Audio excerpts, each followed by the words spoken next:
بسم اللہ الرحمن الرحیم۔ السلام علیکم ورحمۃ اللہ وبرکاتہ۔ میت کو دفن کرنے کے بعد قبر میں مردے کی پہلی رات کو لیلۃ الدفن کہتے ہیں۔ یہ رات بہت سخت اور مراحل سے بری ہوتی ہے، بدکاروں کے لیے وحشت ناک جبکہ مومنوں کے لیے بشت نما ہوتی ہے۔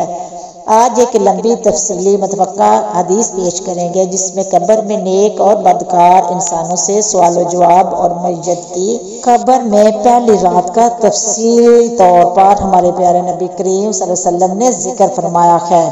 موت کے پہلے کچھ گھنٹے اور پہلے دن روح برزخ کے علاوہ اس مادی بدن کے ساتھ ساتھ رہتی ہے، کیونکہ دنیا میں روح کو اس مادی بدن سے انس محبت تھی، اس لیے اب وہ اس بدن پر خاص توجہ رکھتی ہے، اس کے ساتھ ساتھ رشتہ اور رابطہ برقرار رکھنا چاہتی ہے۔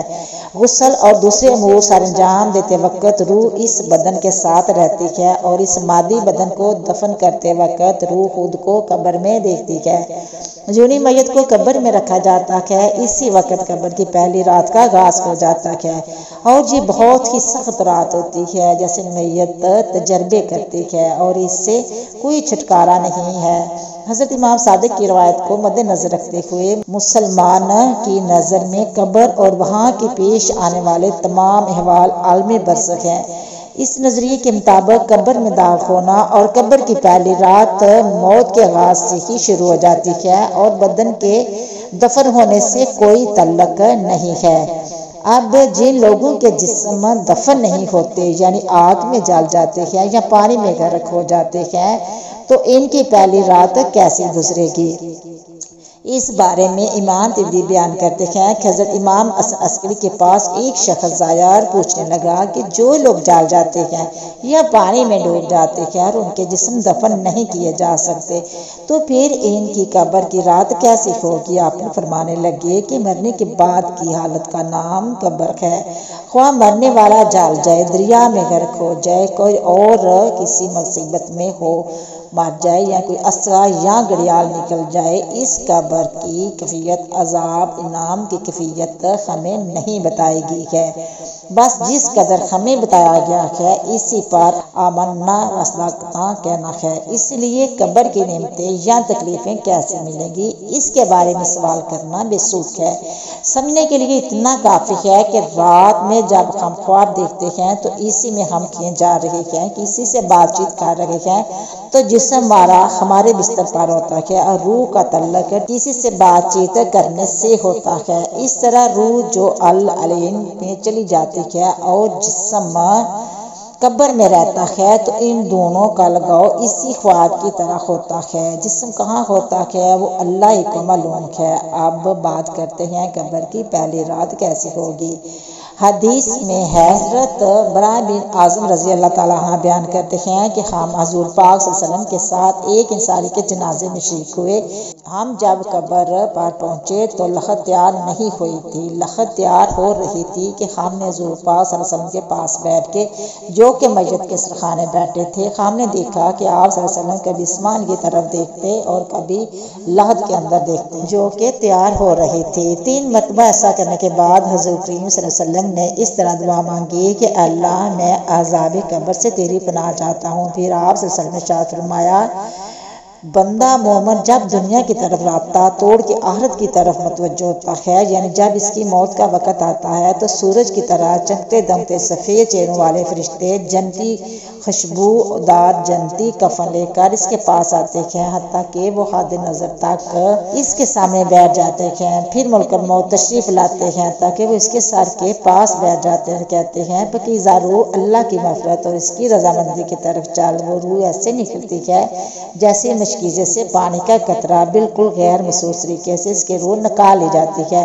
اور جب ملک الموت اس کی روح نکالتے ہیں تو باقی فرشتے اسے آنکھ چکنے کے برابر بھی اس سے ملک الموت کے پاس نہیں رہنے دیتے، بلکہ اسے فوراً اس کے کفن اور اس کی خوشبو میں لپیٹ دیتے ہیں اور جو جنت سے لائی ہوتی ہے پھر اس کی روح کو لے کر بلند ہوتے ہیں فرشتوں کی جس جماعت کے پاس سے وہ گزرتے ہیں تو فرشتے پوچھتے ہیں یہ کیسی خوشبو ہے، تو وہ اس کے دنیا کے ناموں میں سے بہترین نام لے کر بتاتے ہیں کہ یہ فلاں بن فلاں کی روح ہے، اور اسے اسمان پر لے جاتے ہیں اور اس کے لیے دروازے کھولنے کی اجازت طلب کرتے ہیں، تو اسمانوں کے جو دروازے ہیں اس کے لیے کھول دیے جاتے ہیں۔ پھر ہر اسمان کے مقرب فرشتے اگلے اسمان تک اس روح کو احترام کے ساتھ لے جاتے ہیں، حتیٰ کہ اسے 7ویں اسمان تک پہنچا دیا جاتا ہے۔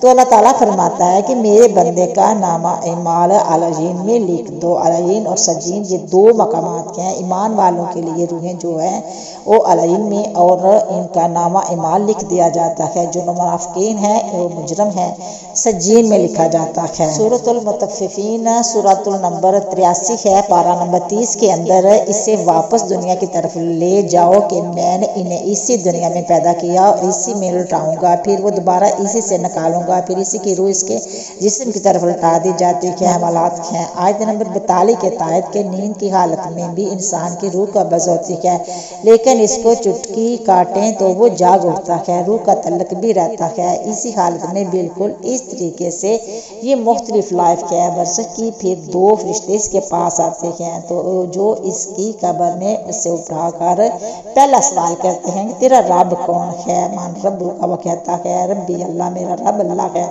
دوسرا سوال پوچھتے ہیں تیرا دین کیا ہے؟ تو وہ کہتا ہے کہ میرا دین اسلام ہے۔ پھر پوچھتے ہیں کہ وہ آدمی جو تم میں مبعوث کیے گئے وہ کون ہے؟ تو وہ کہتا ہے اللہ کے رسول ہیں۔ اب جب وہ 3 سوالوں کے جواب دیتا ہے تو فرشتے چوتھا سوال اس سے پوچھتے ہیں تمہیں کیسے پتا چلا ان سوالوں کے جواب کا؟ تمہیں کیسے آئے؟ وہ کہتا ہے کہ میں نے اللہ کی کتاب پڑھی تھی، میں اسی کتاب پر ایمان لایا، میں نے اس کے حق ہونے کی تصدیق کی۔ پھر آسمان سے آواز آتی ہے میرے بندے نے سچ کہا، اس کے لیے جنتی بچھونا بچھا دو، اسے جنتی لباس پہنا دو اور اس کے لیے جنت کے دروازے کھول دو۔ قبر اندر ہی جنت کی طرف دروازہ کھول دیا جائے گا اور وہاں اسے ہوا کی جھونکے اور خوشبو بھی آتی ہوگی اور حد نظر اس کی قبر کو کشادہ کر دیا جائے گا۔ خوبصورت چہرے، خوبصورت لباس اور بہترین خوشبو والا ایک شخص ان کے پاس قبر میں آئے گا اور کہے گا اس چیز سے خوش ہو جا جو چیز تجھے خوش کر دے، یہ وہ دن ہے جس کا تجھ سے وعدہ کیا جاتا تھا۔ وہ شخص پوچھے گا کہ اے شخص تو کون ہے؟ تیرا چہرہ بلائی لانے والا چہرہ ہے۔ وہ جواب دے گا کہ میں تیرا عمل صالحہ ہوں، یعنی کہ نیک اعمال۔ ایک خوبصورت شخص کی شکل میں اس کی قبر میں آئے گا تو پھر وہ شخص کہے گا کہ اے اللہ، اے میرے رب، جلدی کر، فوراً قیامت قائم کر دے حتیٰ کہ میں اپنے اہل و عیال کی طرف چلا جاؤں۔ یعنی مومن کہے گا کہ اللہ جلدی قیامت آئے، مجھے میرے مال کا بدلہ ملے، مجھ سے انتظار نہیں ہوتا، فوراً قیامت آ جائے۔ جب کافر، مجرم، بدکار مسلمان شخص دنیا سے جاتا ہے تو آپ صلی اللہ علیہ وسلم نے فرمایا سیاہ چہروں والے فرشتے نازل ہو کر تحت نگاہ اس کے پاس بیٹھ جاتے ہیں۔ پھر موت کا فرشتہ کہتا ہے کہ اے خبیث روح، چل اللہ کے عذاب راضی کی طرف۔ یہ سن کر روح چھپنے کی کوشش کرتی ہے اور پورے جسم میں پھیل جاتی ہے تو ملک الموت اس طرح سے کھینچتا ہے جیسے لوہے کی سلاخ کو گیلے خون میں سے کھینچا جاتا ہے۔ اس کی نسلیں اور پٹھے ٹوٹ جاتے ہیں، اس کی حالت ایسی ہو جاتی ہے جیسے دنی ہوئی روح میں سے کانٹے دار چھری نکالی تو روح کے گالے اس میں پوست ہو جاتے ہیں۔ پھر ملک الموت سے باقی فرشتے اس کی روح کو لے کر پلک جھپکنے کے برابر بھی وہاں آنے نہیں رہنے دیتے تاکہ وہ اسے بالوں سے بنے ہوئے کمبل میں لپیٹ لیتے ہیں اور اس سے زمین کے مردار سے نکلنے والی انتہائی بری بدبو نکلتی ہے اور اس سے لے کر اوپر چڑھتے ہیں تو وہ فرشتوں کی جس جماعت کے پاس سے گزرتے ہیں تو فرشتوں کی جماعتیں کہتی ہیں کہ یہ کیسی خبیث روح ہے؟ وہ کہتے ہیں کہ یہ فلاں بن فلاں کی روح ہے۔ وہ اس کے دنیا کا انتہائی قبیلے کا نام لے کر بتاتے ہیں کہ آسمانی دنیا تک لے جاتے ہیں اور اس کے لیے دروازے کھولنے کے لیے درخواست کی جاتی ہے تو آسمان کے دروازے اس کے لیے نہیں کھولے جاتے۔ پھر رسول پاک صلی اللہ علیہ وسلم نے سورۃ اعراف کی آیت نمبر 40 پڑھی کہ اس کے لیے آسمانوں کے دروازے نہیں کھولے جائیں گے، وہ جنت میں داخل بھی نہیں ہوں گے حتیٰ کہ ہونٹ سوئی کے دراگ سے گزر جائے گا۔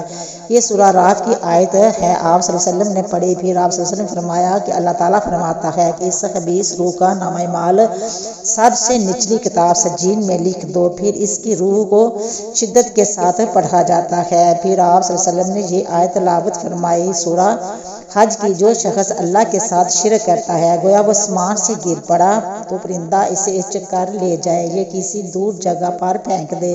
حضور صلی اللہ علیہ وسلم نے فرمایا پھر اس کی روح کو وہیں سے نیچے پھینک دیا جاتا ہے اور وہ اپنے جسم میں آ کر گرتی ہے، اور دو فرشتے اس کے پاس آ کر اسے پوچھتے ہیں کہ تیرا رب کون ہے؟ اب اس سے بھی سوال ہوتا ہے، وہ حیرت زدہ ہو کر کہتا ہے افسوس، ہائے افسوس، میں نہیں جانتا، میں نہیں جانتا۔ پھر پوچھتے ہیں تیرا دین کیا ہے؟ اور پھر حیرت زدہ ہو کر کہتا ہے ہائے افسوس، ہائے افسوس، میں نہیں جانتا، میں نہیں جانتا۔ پھر اسے پوچھتے ہیں کہ جو شخص تم میں سے محبوس کیے گئے وہ کون تھے؟ تو وہ کہتا ہے کہ ہائے افسوس، ہائے افسوس، میں نہیں جانتا، میں نہیں جانتا۔ پھر آسمان سے آواز آتی ہے اس نے جھوٹ بولا، اس کے لیے جہنم کا بچھونا بچھا دو۔ اور بخاری میں الفاظ میں ہے کہ فرشتے جواب میں پھر اس سے چوتھا سوال کرتے ہیں اور تو نے خود پڑھ کر سمجھنے کی کوشش کیوں نہیں کی؟ یہ جو لوگ سمجھتے تھے کہ کتاب و سنت پر چلنے والے لوگ تھے، ان کے ساتھ تو کیوں نہیں چلا؟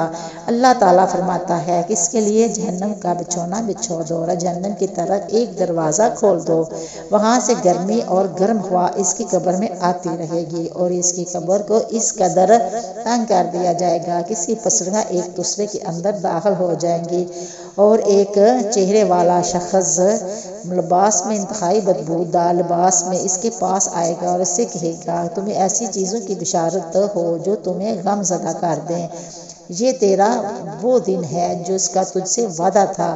وہ پوچھے گا تو کون ہے؟ تو چہرے والا کہے گا تیرے چہرے سے تو خیر کی توقع نظر نہیں آتی۔ وہ جواب دے گا کہ میں تیرا خبیث عمل ہوں جو تو دنیا میں کیا کرتا تھا۔ پھر وہ کہتا ہے کہ اے میرے رب قیامت قائم نہ کرنا، اے میرے رب قیامت قائم نہ کرنا۔ اللہ پاک سورۃ یاسین کی آیت نمبر 52 میں فرماتا ہے کہ یعنی جو قبروں سے نکالا جائے گا مجرموں کو وہ کہیں گے آئے افسوس، ہمیں کس نے ہماری قبروں سے باہر نکالا؟ تو اللہ تعالیٰ کیا فرمائے گا؟ یہی ہے جس کا وعدہ رحمان نے کیا تھا، رسولوں نے سچا کہا تھا۔